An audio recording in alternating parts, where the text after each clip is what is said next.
Hi friends, సింపుల్గా గోంగూర egg curry ఏ విధంగా తయారు చేసుకుందామో చూద్దాము. ముందుగా ఎగ్స్ని నెక్స్ట్ టమాటాని ఉడకబెట్టుకోవాలి. అలానే ఒక గోంగూర కట్టని తీసుకొని 2 టైమ్స్ వాష్ చేసుకోవాలి. అలానే ఒక పాన్ తీసుకొని అందులో ఆయిల్ వేసుకొని పచ్చిమిర్చి నెక్స్ట్ గోంగూర వేపుకోవాలి. దగ్గరగా అయ్యేంత వరకు వేపుకోవాలి. అది ఒక మిక్సీ జార్లో తీసుకొని చల్లారాక దాన్ని మిక్సీ పట్టాలి. టమాటా కూడా అందులోనే వేసి మిక్సీ పట్టాలి.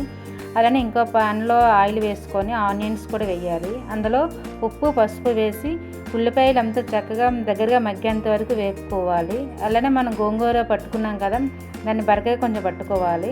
అలానే ఉల్లిపాయలు బాగా వేగాక మనం ఉడకబెట్టిన ఎగ్స్ని ఘాట్లు పెట్టుకొని వేసుకోవాలి. అలానే కూరకు సరిపడంత కారం కూడా వేయాలి.